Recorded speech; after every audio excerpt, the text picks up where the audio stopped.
कहानी की शुरुआत में लियांग नाम के आदमी को देखते हैं जो अपने आदमियों के साथ एक ऐसा मशीन बनाया था जो 10 सेकंड में पूरी दुनिया को तबाह करके एक अलग साम्राज्य खड़ा करना चाहता था। उसने जैसे ही मशीन के ऊपर हाथ रखा तभी एक छोटा बच्चा जिसका नाम ली था, वो एक कुंफू मास्टर था। उसने एक ही झटके में मशीन को खराब कर दिया और उन सबसे लड़ने के लिए तैयार हो गया। उसके बाद ली अपने कुंफू के जरिए चंद मिनट में उन सभी को जमीन पर गिरा दिया। इधर दूसरी तरफ ली के पेरेंट्स को देखते हैं। ली का उनके पास एक टीचर आया हुआ था। उसने कहा कि ली हमारे स्कूल में नहीं पढ़ सकता क्योंकि वो लोगों से हमेशा लड़ाई झगड़े करता रहता है। ली ने तो एक टीचर का दांत भी तोड़ दिया था।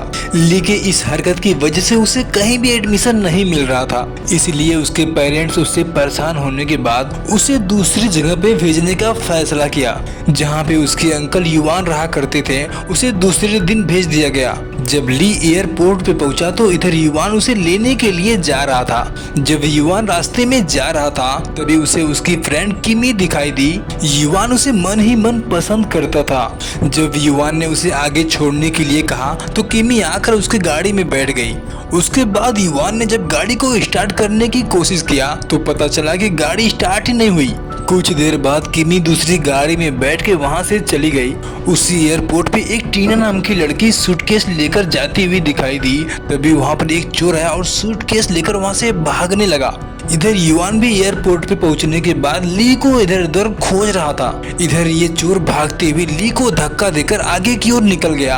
ली ने भी उसका पीछा कर लिया। कुछ दूर जाने के बाद ली ने आखिरकार उसे आगे से घेर लिया। उसके बाद वो चोर ली को छोटा बच्चा समझकर उससे लड़ने के लिए तैयार हो गया। ली भी अपने कुंफू स्टाइल में उसे मारकर जमीन पे सुला दिया। तभी अचानक से सूटकेस खुलने के बाद पता चला कि उसमें एक खरगोश था। ली सूटकेस और खरगोश को लेकर वहां से चला गया। उसके बाद ली टैक्सी में बैठकर सीधा युवान के रूम पे पहुंच गया। इधर युवान को ली जब कहीं नहीं मिला तो थक कर वो घर की तरफ चल दिया। युवान जब घर पहुंचा तो उसने देखा कि उसके घर से कुछ आवाजें आ रही थी। उसके बाद युवान अपने ही घर में पीछे के रास्ते से चोरी से घर में घुस गया। युवान ली को चोर समझकर मारने जा रहा था। तभी ली ने अचानक से युवान के मुंह पे मार दिया, जिसकी वजह से वह तुरंत नीचे गिर गया।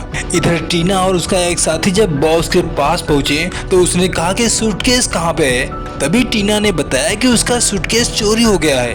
तभी उसके बॉस ने कहा कि अगर तुम सूटकेस नहीं लाओगे तो तुम्हें जान से मार दिया जाएगा।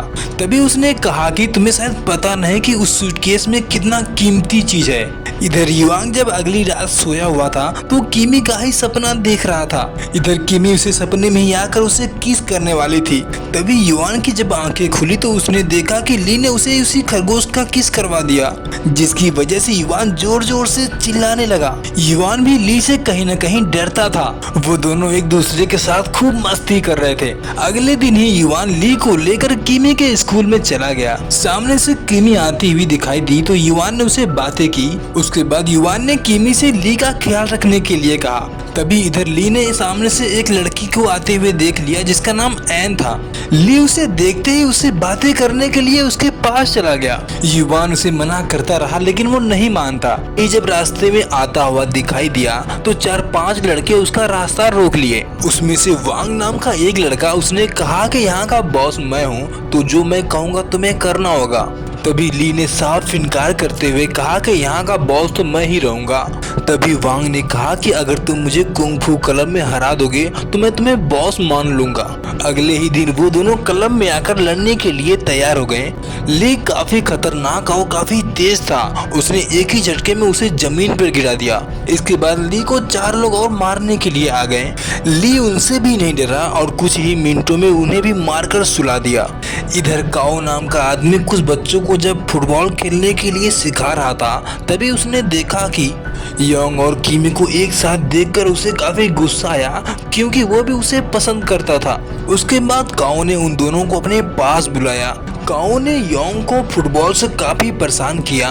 ऊपर से ली सब कुछ देख रहा था। इधर जब योंग और किमी एक साथ बैठ के खाना खा रहे थे तभी ली अचानक से वहां पे आ गया।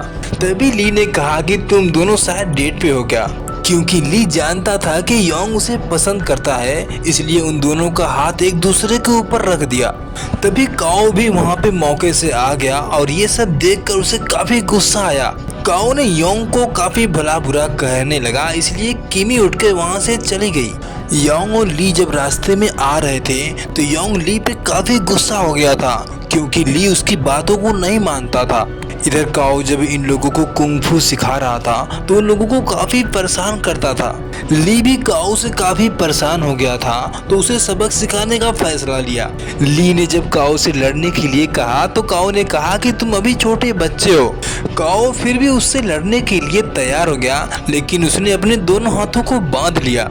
ली भी उससे लड़ने के लिए तैयार हो गया। पहले तो ली उसके सामने कमजोर पड़ रहा था, लेकिन ली अपने कुंग-फू पैंतरे से कुछ ही मिनटों में उसे मारकर जमीन पर गिरा दिया।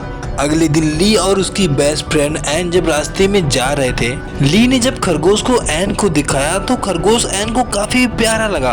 तभी ली ने उस खरगोश को उसे दे दिया। तभी कुछ देर बाद वहाँ पे कई लोग आए जो ली के बेस्ट फ्रेंड बन चुके थे। इधर टीना और चैंग ली को ढूंढते हुए उसके घर तक जा पहुँचे। जब वो दोनों घर के अंदर गए तो वहाँ पे कोई नहीं दिखाई दिया। तभी उन्होंने उसी सूटकेस को देख लिया और सीधा उसे लेकर बॉस के पास पहुंच गए। जब बॉस ने उसे खोला तो उसमें खरगोश ने एक कछुआ था।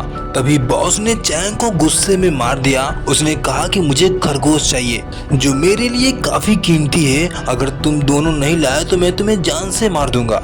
जब उन दोनों ने काम छोड़ने के लिए कहा तभी बॉस गुस्सा हो गया और अपने आदमियों से उन्हें मारने के लिए कह दिया। उसके बाद बॉस के आदमी ने उन दोनों को मारकर अधमरा कर दिया था। इधर ली काओ को चुनौती दे रहा था, योंग के साथ तुम्हें लड़ना होगा, जो जीतेगा किमी उसी से शादी करेगी। काओ भी उस चुनौती को स्वीकार कर लिया, क्योंकि वो भी किमी से शादी करना चाहता था। अगले दिन काओ जब क्लब में था तो कुछ देर बाद वहाँ पे ली पहुँचा। तभी काओ ने ली से कहा कि मैं तुम्हारे साथ नहीं लड़ सकता, मैं बच्चों के साथ नहीं लड़ता, मैं योंग के साथ लड़ूंगा। जब ली ने काओ को लड़ने के लिए कहा तो काओ ली को धक्का देकर वहां से भागने लगा। काओ कुछ दूर जाते हुए अचानक से गिर गया।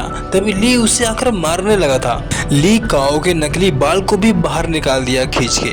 तभी वहाँ पे किमी आ गई। किमी ली को समझाने की कोशिश कर रही थी तो कुछ देर बाद वहाँ पे योंग भी आ गया। किमी को लगा कि ये सब योंग ही करवा रहा है, इसलिए वह काफी गुस्सा हो गई थी और काओ को लेकर वहाँ से चली गई। इधर ये दोनों जब रास्ते में आ रहे थे तो योंग ली पे काफी गुस्सा था। उसने गुस्से में ली को घर जाने के लिए कह दिया, जिसे ली को काफी बुरा लगा। उसके बाद योंग वहाँ से गुस्से में घर चला गया। ली भी पूरी तरह से भीग चुका था और उसके बाद सीधा वह किमी के घर चला गया। किमी भी ली को समझाने के बाद अपने घर पे ही सुला लिया था। कुछ देर बाद योंग जब ली को ढूंढते हुए वापस आया तो उसने देखा कि वो वहाँ पे नहीं था। तभी किमी ने योंग को कॉल करके बताया कि ली मेरे पास है। अगले ही दिन ली ने न्यूज़पेपर में देखा कि उसी खरगोश का फोटो छपा हुआ था और उसमें यह भी लिखा हुआ था कि यह एक अनोखा और चमत्कारी रैबिट है, इसके जरिए कई लोगों को जान भी बचाया जा सकता है और उस पे इनाम भी रखा हुआ था। इधर ये तीनों उसी खरगोश के बारे में बातें करते हुए जा रहे थे। तभी चैंग ने उनकी बातें सुन लिया और उनसे खरगोश को मांगने लगा। तभी कुछ देर बाद वहाँ पे बॉस के भी आदमी आ गए। ली उन सबसे लड़ने भी लगा था। तभी पता चला कि किमी और एन को वे सभी वहाँ से लेके चले गए। कुछ देर बाद योंग और ली वहाँ पे पहुँचे तो ली सीधा वहाँ से बॉस के पास चला गया। इधर योंग भी पीछे की रास्ते सीढ़ियों से ऊपर चला गया। जब बॉस ने ली से खरगोश के बारे में पूछा तो ली ने बैग से खरगोश को बाहर निकाला। उसके बाद बॉस ने किमी और एन को वहाँ से छोड़ दिया। जब उसने उस खरगोश को देखा तो पता चला कि वो खरगोश दूसरा था। उसके बाद मौका देखते ही ली उन दोनों को लेकर वहाँ से भागने की कोशिश किया। किमी और एन वहाँ से बाहर चले गए। ली इधर उन सबसे लड़ने लगा था। ली भी इन सब के साथ कुछ देर तक लड़ा। मौका देखते वो भी वहाँ से भागने लगा।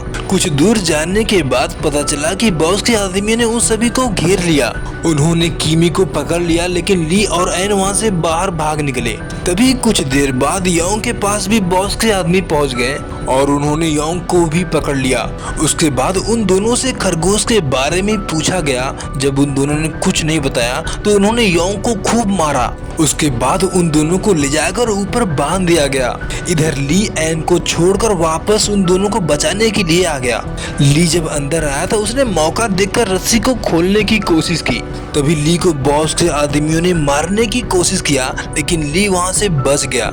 और तभी अचानक से बॉस के आदमी उसे चारों तरफ से घेर लिए और तभी वहाँ पे बॉस भी आ गया और वो खरगोश को बांधने लगा। जब उसे खरगोश नहीं मिला तो वो रस्सियों को काटने लगा था। तभी अचानक से जोर का धमाका हुआ। तभी देखते हैं कि काओ भी कुछ बच्चों के साथ वहाँ पे आ पहुंचा था। उसके बाद काओ इन दोनों लड़कियों से इधर लड़ने लगा था। इधर ली के दोस्त भी एक साथ मिलकर बॉस का सामना करने लगे, लेकिन पता चला कि बॉस उन सब पर अकेला भारी पड़ रहा था। ली अपने दोस्तों के साथ मिलकर उसे मारने की कोशिश किया, लेकिन वो कमजोर पड़ जा रहा था। खरगोश के ना मिलने पे बॉस गुस्सा हो गया था और उसने रस्सी को काट दिया। इधर यांग और किमी नीचे गिर गए, लेकिन वो सही सलामत बच गए। उसके बाद ली अपने दोस्तों के साथ मिलकर कुंग-फू स्टाइल में आखिरकार उसे हरा ही दिया। तभी मौके पे एन भी वहाँ पे पुलिस लेकर आ गई और पुलिस वालों ने बॉस और बॉस के आदमियों को गिरफ्तार कर लिया। वीडियो पसंद आए तो लाइक करें और सब्सक्राइब करें।